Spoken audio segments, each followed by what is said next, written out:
Hi chums. Right. Charlottes. Okay, this is number 12.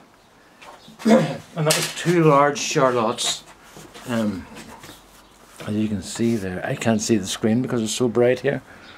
But number 12 down at the bottom, there's 2 large Charlottes, and so nothing else was done. There were no eyes rubbed off and stuff, you know. I got a question from Margaret there today about rubbing eyes off, and I don't really know what to say because this is the first year I've done it. But I did notice that on the one potato, the big potato that I rubbed all the eyes off except one, didn't do as well as the big potato that I left 3 eyes on. So you don't put, I would say, don't put all your eggs in one basket unless the potatoes are quite small. The way I'm looking at it is, the better the reserves the stems have, the thicker the stems are going to be, and the thicker your stems and stronger, the better your potatoes are going to be. That's kind of just the way it works. So you're looking for where do you stop? Do you rub them off? Do you leave them on? I would say on small potatoes, I would leave 1 chit at the most on a very small one, 2 on a medium and 3 on a big one. I think that's the way to go, because if you leave too many, there's a lot of growing going on, but there's not a lot of producing going on. And if you've got lots of long spindly stalks, you're going to get lots of small potatoes. That's in my experience anyway, you know. I'm looking for something here. Oh yes, here it is. So as I say, that's that I would just basically 1, 2, 3, small, medium, large would be the way I would kind of go at the moment. Now, as I said to Margaret, I am going to be collating all these results because I want to see, is there any, do we get a trend anywhere? And well, maybe now it's not going to be like empirical science where it's going to be proven in the laboratory and stuff, and there's going to be boys with white coats and things. Exactly, the only ones in white coats will probably come looking for me, you know. But so it'll be just my results in my garden, and we'll just take it as it comes and see what happens, you know. So 2 large Charlottes. We're not eating as many potatoes as you might think we're eating. Now that's pretty good. That's quite wet. That's what I wanted because it's been very hot here. It's at the moment in here. It is 40 degrees. That's 102 in the greenhouse with all the windows and doors open, and it's about a million outside.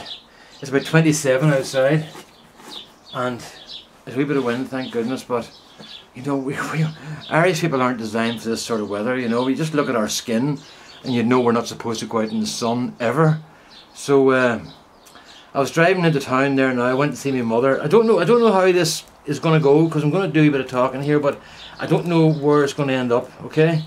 But I was in to see my mother, and on the way in I noticed a lot of people looking like lobsters, which is Ireland in the sunshine. But really, you know, I've said to Rosemary, look, if you come down the garden and you find a bag of wizened skin with bones in it, that's me, okay? Because I've just been dehydrated instantly because it's so warm, I can't stick it. Rob in Australia is rolling about the floor laughing now.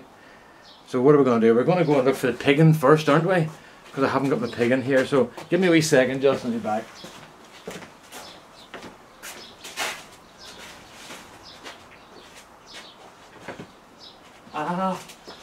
No piggin. I don't know what I've done with my piggin, but I'm not going to go out around the garden looking for it because oh, here we are. It was here all the time, hiding behind the tomato. So that's all right. There's the first one. So as I say, I went in to see my mother there. I hadn't seen her for a while because I haven't been that well recently, you know. And then Rosemary wasn't well, so we didn't want to see my mother because she hadn't been very well. But I'm not too bad now, but Rosemary's still quite a wee bit sick, you know. And I don't know what we've got, but it's like a flu-y sort of thing that you've eaten something bad as well, you know. But my brother-in-law was here last night, and he was saying my mother wasn't right good for him. She's been in bed a bit herself. You know the way old people get urinary tract infections? Well, that's what's getting her at the moment, you know. But she's in good form there. I went over today, and it was a good wee visit. Now it's just myself. Rosie didn't go over because, as I say, she's not feeling very well, and she doesn't want to make my mother sick, you know. So I went to see her. today because I hadn't been seeing her for a week and a half or so, and she was in good form, you know, and it was going grand, you know, and we were talking about this and that and the other, and then out of the blue came, you know, Brendan, I was thinking about Siobhan the other night. Now Siobhan's my sister, and for those of you who don't know, Siobhan took her own life at the end of last October, and it was a very violent death. She set fire to her garage and died in the fire. So this has sort of been coming to terms with this. So I thought I was doing rightly until my mother said, I was just thinking about Siobhan the other night, and I was thinking to myself, Brendan must really miss Siobhan because there's just the two of us, you know. And just the waterworks just opened up. It had been grand this last couple of months, you know. And then it's like somebody turning a switch on, you know. Well, I just wasn't expecting it. If she'd given me a bit of warning, it would have been grand, but it just wasn't expecting it. And it took me by surprise, actually, you know. And it just, you know, it just made me realise just how raw the whole thing still is, you know. But anyway, that was a bit of a surprise. I'm not going to dwell on that now, I'm just telling you it happened, you know. And if anybody else is in a similar situation where you're dealing with something tragic, just, you know, you are going to get caught off guard, you know. So, on the better things, my brother-in-law, Siobhan's husband, is going to Canada tomorrow. He had already arranged to go to Canada last year before Siobhan died. So he decided that he would still go out and see my aunt. It's not his aunt now, it's Siobhan's aunt, but they get on very well, you know. So he said he would still go out and see May, and he's getting ready to go tomorrow. So I'm taking him to the airport. So I'm for Dublin in the morning, and that used to be, people used to almost sort of send you congratulations cards and stand on the side of the road and clap when you got home, because Dublin was a 2-hour drive, and a 2-hour drive in Ireland is just beyond comprehension for most people, you know. So they've got a great, fantastic motorway now. I'll be there in about an hour and 15 minutes or so, because it's only 75 miles and it's going to be motorway the whole way. It's going to be fantastic, you know. So I've done that trip to down to Cork, you know, but I haven't done an airport run, so it'll be interesting to see how long it takes. So Pat and a couple of the girls are going out to Canada tomorrow, and I'm bringing them in. So I was getting kind of ready for that as well, you know. And then I decided that, about a week ago, I decided my phone was crap. I've got a Nokia C3, and I've complained about this before. The Nokia C3 is a good wee phone, but there's a problem.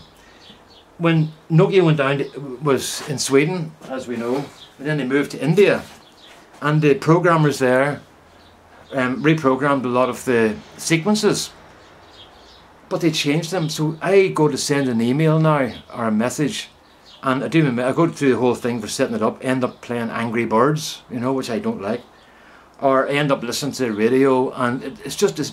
I've had Nokias for 20 years, and it's just a complete change for me. And it's also one of those touch screens where you swipe for everything, like with apps on it, you know. But I made a mistake 2 years ago when I realised I was snookered and I was going to have to upgrade my phones because I was getting left behind by technology, and my own technology was no longer being supported. I said to the guy, look, send me the simplest, cheapest phone you've got.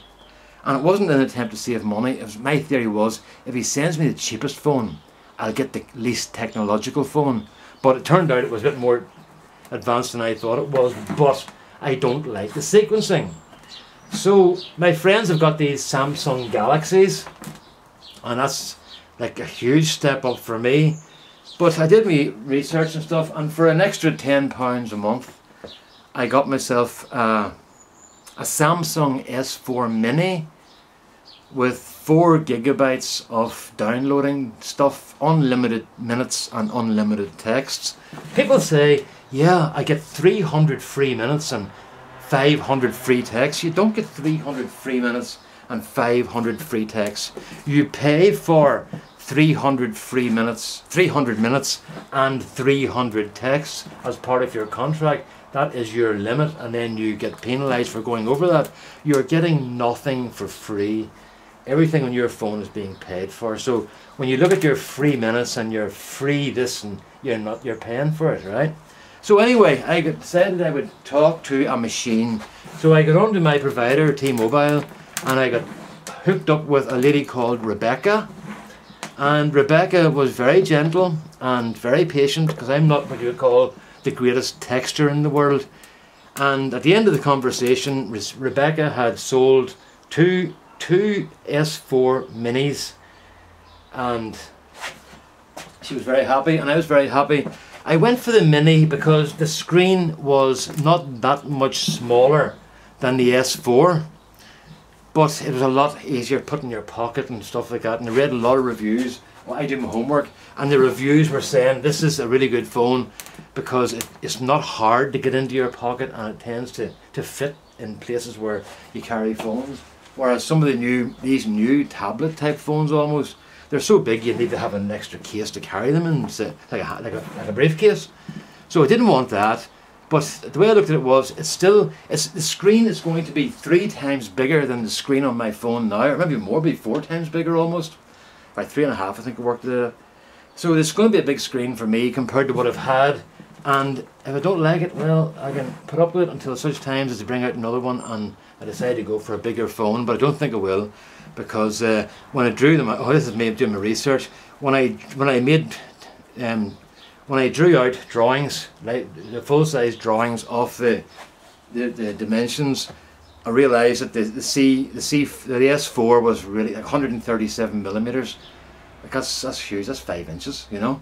So I thought to myself, I'm not going to go for something that size in my pocket for the sake of a phone. I don't use a phone very much, but I've gotten now where I do like the idea of some of the apps. And the apps, the one that really got me was the one for looking at stars. And you can point your phone at the stars and it'll tell you what they are. And that's what got me onto those phones. I was coming home one night with my friend Paul, and he had just got a Samsung Galaxy S2. This is a couple of years ago, or maybe about a year ago, whatever it was. And I said to him, "What's that star there? It's the winter time. We get beautiful skies here in winter because we're so far north. We get good darkness." And he says, "Pull the car over and I'll tell you."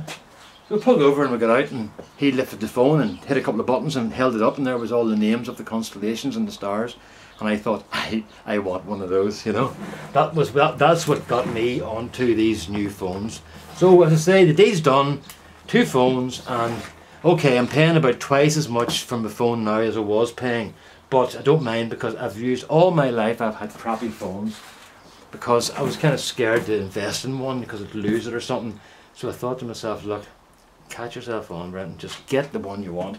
My father one time gave me a piece of advice. He said to me, if you're looking at 2 cars, buy the one you want, not the one you think, not the one you can definitely afford. He said, if you buy the one you want, you will be able to afford it.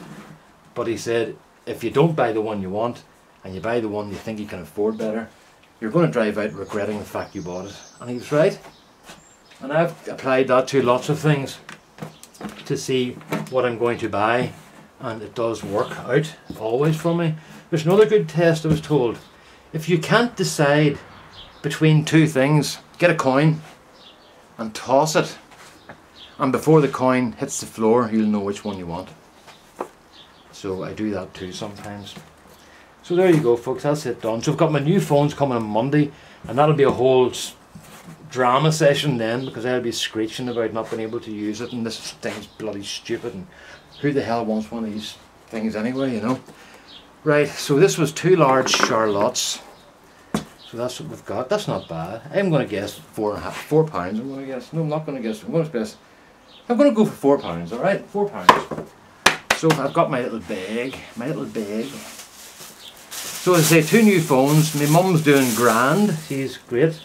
And then my brother-in-law, he's going off to Canada tomorrow. To be honest with you, I'm not jealous of him at all. I like going to Canada. I have an aunt out there in Alberta, near Stony Plain, Carville, a little place called Carville. And when I went there a few years ago, I was driving along, it's a little country dirt road then, and there's a car coming towards me, and I went like that there. Where's my hand? I'll take my glove off and be able to show you better against the black. And we're driving here, we just do that wee signal thing where you put your finger up. Where is it? I just driving along, you just put your finger up to acknowledge somebody.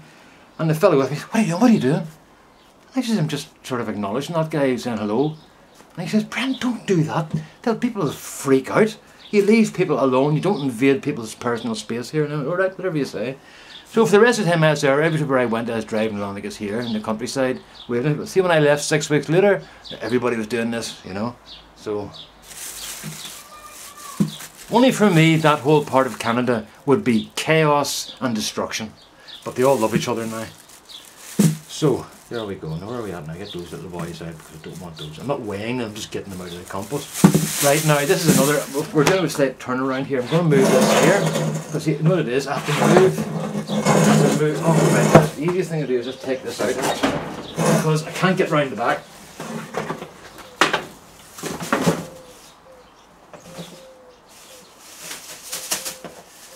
Right, see, you'll see my problem in a minute. Because of the way the sun's shining, I'm going to have to turn you to the north. If we bring you to the south, you're going to be blinded. And there's my little thing hanging up there then. So what we do then is we go forward. Would not do there? That's us there, right. I'll just lock that down so it doesn't move. Right, that's us. Oh, it's still going. Here we are, yeah. So, oh no, I don't think, I said £4, I'll stay with £4. So here we go. Hello. And we're on pounds, so here we go. Oh, not too bad. £4.20. That's about 1.9 kilos, I think. Where's the kilos at? 1.92, okay. Kilos are £4.20, 4.2 pounds. I'm happy enough for that. That's grand. Where are we at now? I'm going to have to take this back again. Oh dear, dear, dear. Right, ooh, see I'm kicking, wrecking the place now. Right, so where were we? Yeah, so I think that's reveal number 7. Two large Charlottes, 4.2 pounds. So probably another one, probably early next week, probably, and we'll take it from there. Okay. So I'm going back into the house today because this heat. What's the heat in here now? I'll just turn you around to look at it. Okay. So you know I'm not telling you little porky pies. Lies. What do you see now? There you go. What's that? What does that say?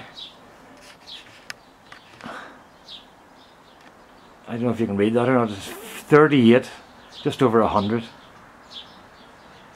So it's up against the sun. So you probably couldn't see it. So there you go. Right, all the best then, folks. Bye bye.